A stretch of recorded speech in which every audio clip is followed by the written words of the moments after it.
అందరికీ నమస్కారం అండి.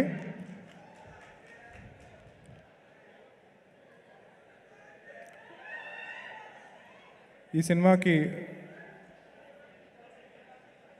అందరికన్నా ముందు నిరంజన్ రెడ్డి గారికి, మా ప్రొడ్యూసర్ గారికి థ్యాంక్స్ చెప్పుకోవాలి.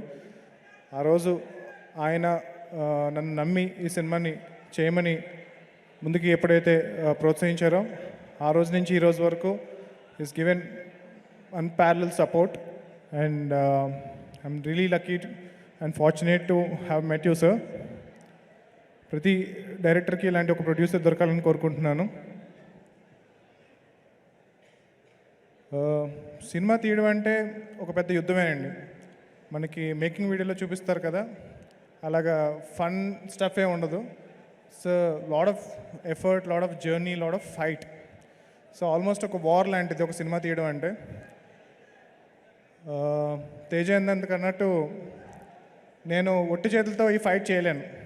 సో నాకు కూడా ఒక వెపన్ కావాలి. సో నా ఫైట్కి అంటే నాకు ఆల్మోస్ట్ 12 ఏళ్ళు పట్టింది. మా డాడీకి చెప్పాను, నేను ఏం లేదన్నా, నేను చాలా టాలెంటెడ్, 1 ఇయర్లో డైరెక్టర్ అయిపోతున్నాను. బట్ 12 ఏళ్ళు పట్టింది నాకు డైరెక్టర్ అవ్వడానికి. సో ఈ వార్లో, ఈ ఫైట్లో నాకు మేజర్గా ఒక వెపన్లా నాకు హెల్ప్ చేసిన Teja, thank you so much. So అంటే సినిమా తప్పితే అంటే నేను కూడా ఎక్కువ 24/7 సినిమా గురించి ఆలోచిస్తాను. బట్ నాకన్నా ఎక్కువ అంటే నాకు తెలిసిన నిద్రలో కూడా, కళల్లో కూడా సినిమా తప్పితే వేరేదేమో ఆలోచించాడు తేజ. సో అంత సినిమా పిచ్చి. మా టెక్నీషియన్స్, కాస్ట్ అండ్ క్రూ అందరికీ చాలా చాలా చాలా థ్యాంక్స్. మీ అందరికీ పేరు పేరున ధన్యవాదాలండి. సో మా టెక్నీషియన్స్ అండ్ కాస్ట్ కన్నా వాళ్ళ ఫ్యామిలీస్కి నేను ధన్యవాదాలు చెప్పాలనుకుంటున్నాను. అంటే సినిమా అంటే ఇట్స్ నాట్ అంటే వీళ్ళే కాదండి, బట్ మనకి ఎవరైతే ముందు కనిపిస్తారో టెక్నీషియన్స్, వీళ్ళ పేర్లు క్రెడిట్స్ వేస్తూ ఉంటాం కదా. సో వాళ్ళకన్నా మోర్ ఇంపార్టెంట్ వాళ్ళ ఫ్యామిలీస్ అనమాట. ఎందుకు అంటే it's not easy to support someone who works in cinema. అందరికీ ఒక చిన్న చూపు ఉంటుంది, మీ వాడేంటి సినిమాల్లో ఉన్నాడా అనేది ఒక చిన్న చూపు ఉంటుంది. సో అవన్నీ తట్టుకుంటూ మనల్ని సపోర్ట్ చేస్తూ, ప్రోత్సహిస్తూ మనల్ని ముందు తీసుకెళ్ళేది మన family. So may it be your parents, your wife, your sister, ప్రతి ఒక్కళ్ళు, మా సినిమాకి పనిచేస్తున్న ప్రతి ఒక్కళ్ళు, టెక్నీషియన్ అండ్ కాస్ట్, వాళ్ళ ఫ్యామిలీస్కి థ్యాంక్ యూ సో మచ్. మీ లైఫ్లో మీ ఫ్యామిలీ మెంబర్ మీకన్నా నాతో ఎక్కువ గడిపారు లాస్ట్ 3 years. సో అది అలౌ చేసి నందుకు చాలా చాలా చాలా థ్యాంక్స్. సో నేను చెప్పాను కదండి, సినిమా అనేది ఒక యుద్ధం అని చెప్పి. సో సినిమా అవకాశం దొరకడం ఒక యుద్ధం, అవకాశం వచ్చిన తర్వాత సినిమా తీయడం ఒక యుద్ధం, దాని తర్వాత సినిమా రిలీజ్ చేయడం అనేది అన్నిటికన్నా పెద్ద యుద్ధం. సో సినిమా తీయడం కన్నా సినిమా రిలీజ్ చేయడం అనేది ఇంకా చాలా చాలా కష్టం అనమాట అండి. సో మా సినిమాలో ఒక డైలాగ్ ఉంటుంది.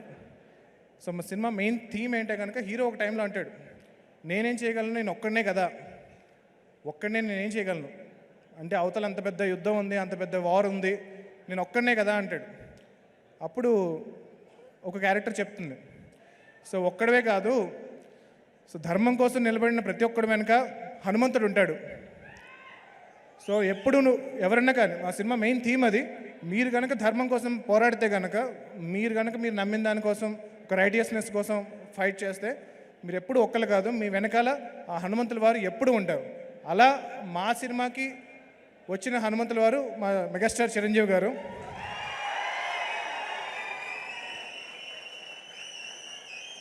సో తేజకి చిరంజీవి గారితో ఉన్న అనుబంధానికి మా ఫస్ట్ జాంబిరెడ్డికి అడగచ్చు మేము, దానికి ముందు మేము ఆయన అవకాశం అడగచ్చు. బట్ ఎప్పుడు మేము అంత అర్హులం అని చెప్పి మేము ఎప్పుడు ఫీల్ అవ్వలేము. సో ఎప్పుడైతే మేము ఏదో సాధించి అప్పుడు ఆయన ముందుకెళ్ళాలి అని అనుకున్నామో, ఏ రోజైతే మేము హనుమాన్ అనే సినిమా తీసి, ఇంత మంచి సినిమా తీసి దీనికి సపోర్ట్ కావాలి, మనం ఈ వార్లో ఫైట్ చేయాలి అంటే మనకు ఒక అంద కావాలి అని చెప్పి మేము వెళ్ళి చిరంజీవి గారి దగ్గరికి వెళ్ళి కలిసి, సార్ ఇలాగ మాకు సపోర్ట్ కావాలి అని అనగానే ఇమ్మీడియట్గా 2వ సెకండ్ ఆలోచించకుండా మాకు హెల్ప్ చేసిన, మాకు సపోర్ట్గా నిలబడిన మెగాస్టార్ చిరంజీవి గారికి నా లైఫ్ లాంగ్ రుణపడి ఉంటాను sir. Thank you so much.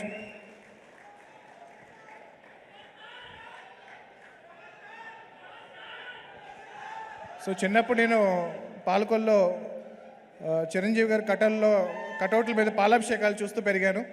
So అలాంటి చిరంజీవి గారి ముందు ఈరోజు స్టేజ్ మీద నిలబడ్డాను. సో నేను స్టేజ్ మీద ఉన్నా సరే నాకు ఇంకా చిరంజీవి గారు అంతే హైట్లో కనిపిస్తున్నారు.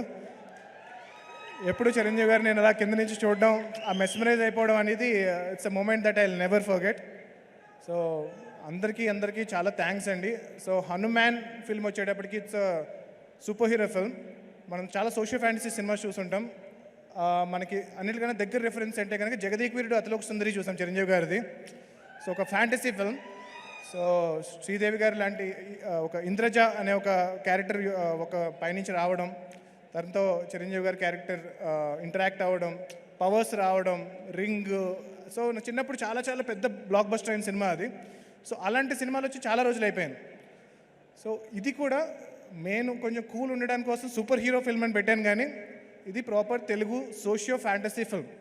సో ఈ సంక్రాంతికి మీరు మీ పిల్లల దగ్గర నుంచి మీ పెద్దల వరకు అందరినీ హ్యాపీగా తీసుకుని వెళ్ళి ఎంటర్టైన్ అయ్యే సినిమా ఈ హనుమాన్. సో ఇది హనుమంతుల వారి సినిమా కాదండి, హనుమంతుల వారి కథ కాదు. సో చాలా క్లియర్గా చెప్తున్నాను. ఒక నార్మల్ మీలాంటి నాలాంటి అంటే చిరంజీవి గారు లాంటి కాదు, చిరంజీవి గారు చాలా మహానుభావుడు. సో మీలాంటి నాలాంటి ఒక నార్మల్ పర్సన్కి శక్తులు వస్తే అతను ఏం చేయగలుగుతాడు, ఒక ధర్మం కోసం ఎలా పోరాడతాడు అనే కథ ఇది. చాలా ఎంటర్టైనింగ్గా చెప్పాం.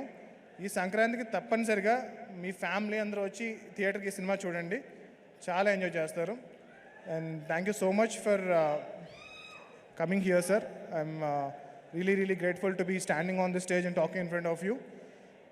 ఒక్కసారి జై శ్రీరామ్, జై హనుమాన్.